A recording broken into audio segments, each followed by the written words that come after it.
नमस्कार, समाधान इन हिंदी चैनल में आपका स्वागत है। मेरे आज के वीडियो में मैं आपको ट्रांसफॉर्मेशन के अंतर्गत रिमूवल ऑफ एडवर्ब टू के एक्सरसाइज के बारे में बताऊंगा। रिमूवल ऑफ एडवर्ब टू, इस पर मैंने एक वीडियो पहले ही प्रस्तुत किया है। उस वीडियो में मैंने आपको कैसे how to remove adverb too इसके बारे में मैंने बताया, मतलब कि किस प्रकार एडवर्ब टू को हटाया जाता है और उसके बारे में और उसके बताए गए नियमों के बारे में मैंने बताया। इसके पहले के वीडियो में मैं आपको एडवर्ब टू को कैसे हटाया जाता है उसके नियमों के बारे में मैंने बताया है, और इस वीडियो में मैं आपको उसी नियमों का प्रयोग करते हुए मैं आपको एक एक्सरसाइज सॉल्व करके मैं दिखाऊंगा। एक्सरसाइज मैंने दिया है और इसी के आधार पे मैं इन सब भी वाक्यों का कैसे टू को हटाया जाता है उसको मैं आपको बताऊंगा। तो मेरे उस वीडियो को आप लोगों ने देखा होगा जिसमें मैंने एडवर्ब टू को हटाने के नियमों के बारे में बताया है। यदि आपने नहीं देखा है तो कोई बात नहीं, आप मेरे चैनल समाधान इन हिंदी को हैशटैग करिए, वहाँ से आप मेरे चैनल तक पहुँच जाएंगे और वहाँ पे आपको अनेक प्रकार के प्लेलिस्ट मिलेंगे, जहाँ पे आप इंटरमीडिएट ग्रामर के प्लेलिस्ट में आपको मेरा यह वीडियो मिल जाएगा। इसको मैंने बहुत पहले, यानी कि लगभग 1 साल पहले मैंने इसको अपलोड किया था।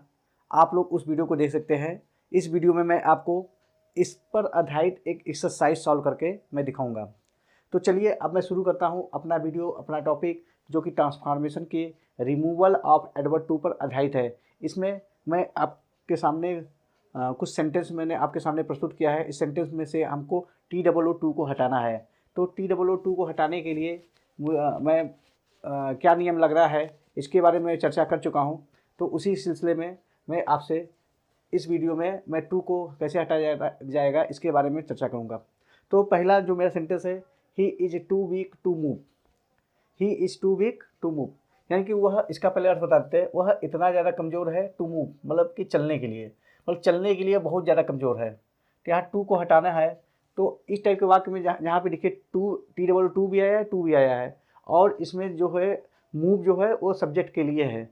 तो ऐसी परिस्थिति में TOO को हटाकर मतलब हम सो लगाते हैं, और ये TO2 को, मतलब जो इन्फिनेटिव है इसको हटाकर डैट लगाते हैं, मतलब एक हम सब आने क्लास का प्रयोग करते हैं। तो इसका ऐसे बनेगा, ही इज सो, TOO हटाकर सो लगा देते हैं, सो वीक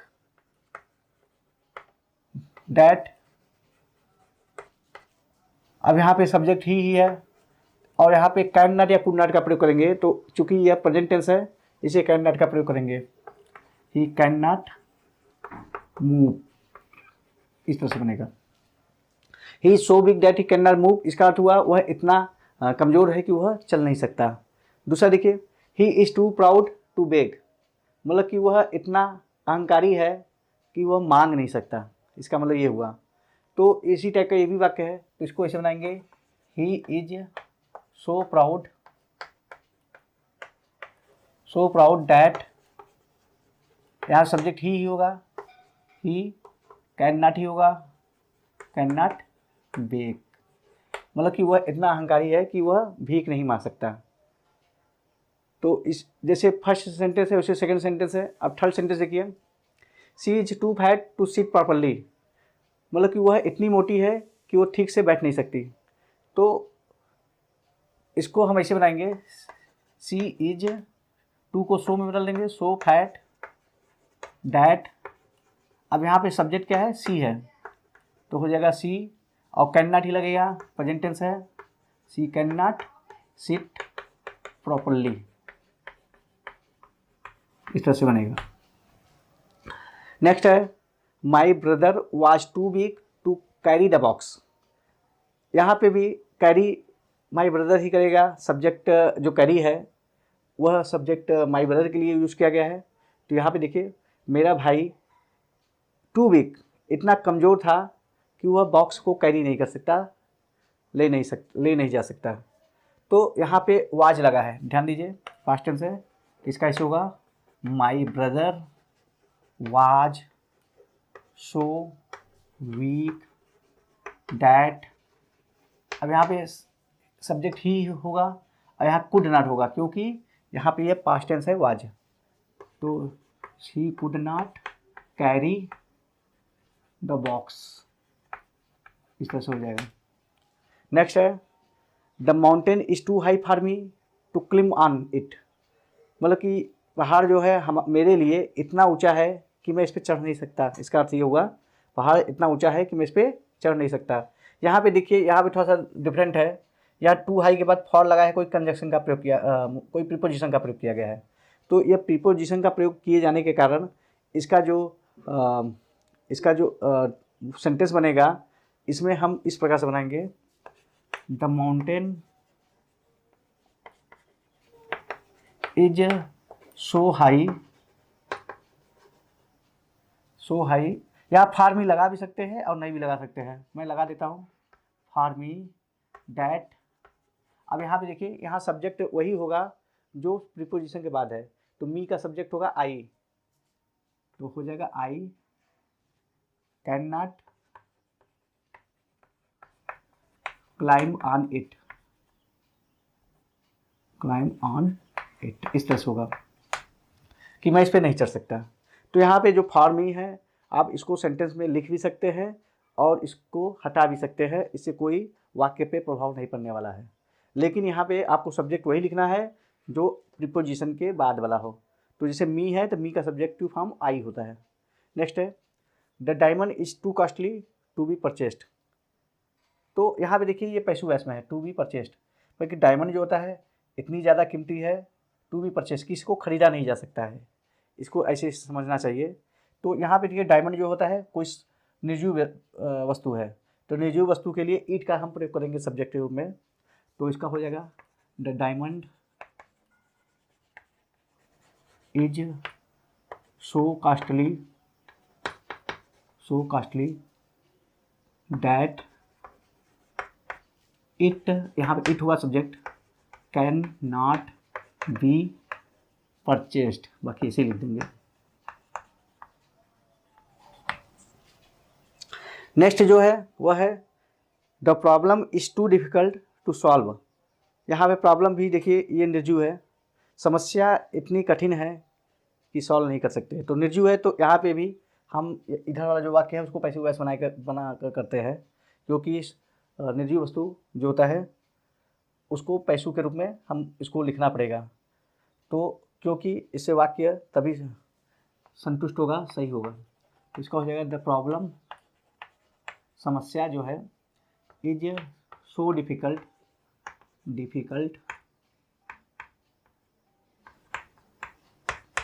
दैट, अब यहाँ पे हो जाएगा इट का प्रयोग, इट कैन नॉट लगेगा, कैन नॉट बी सॉल्व्ड, इससे हो जाएगा। मतलब कि समस्या इतनी कठिन है कि इसे सॉल्व नहीं किया जा सकता है। टू सॉल्व मतलब कठिन नहीं, सॉल्व नहीं किया जा सकता है, यहाँ पे इसका अर्थ ये निकलता है। नेक्स्ट है his grief is too deep for tears. ये थोड़ा सा और डिफरेंट है, यहाँ पे टू डीप लगाया है, फिर फॉर टीयर्स लगाया है। तो यहाँ पे ऐसे करेंगे तो कि उसका जो ग्रीफ है, दुख है, इतना गहरा है कि इसे आंसू में नहीं व्यक्त कर सकते। फॉर टीयर्स मतलब आंसुओं के लिए, मतलब कि आंसू को व्यक्त नहीं किया जा सकता है कि उसका मतलब दुख जो है इतना गहरा है। तो इसका हो जाएगा his grief is so deep that, यहाँ पे फाड़ हटा देंगे, that it can not be expressed in tears. इसको ऐसे समझना चाहिए कि उसका दुख इतना गहरा है कि इसे आंसुओं में व्यक्त नहीं किया जा सकता है। तो यहाँ पे मैंने अलग अलग सेंटेंस का किस प्रकार मैंने टू को हटाना है इसके बारे में मैं चर्चा किया हूँ। तो शायद इससे आपको बहुत ज़्यादा क्लियर नहीं हुआ होगा। तो इसी एक्सरसाइज को मैं कुछ और एग्जांपल दे रहा हूँ, कुछ और उदाहरण दे रहा हूँ, ताकि आपको यह एक्सरसाइज आसानी से समझ आ सके। तो चलिए मैं कुछ और सेंटेंस आपको देता हूँ। अब मैं आपके सामने कुछ और वाक्य प्रस्तुत कर रहा हूँ। इसमें मैं आपको एडवर्ब टू को हटाऊँगा।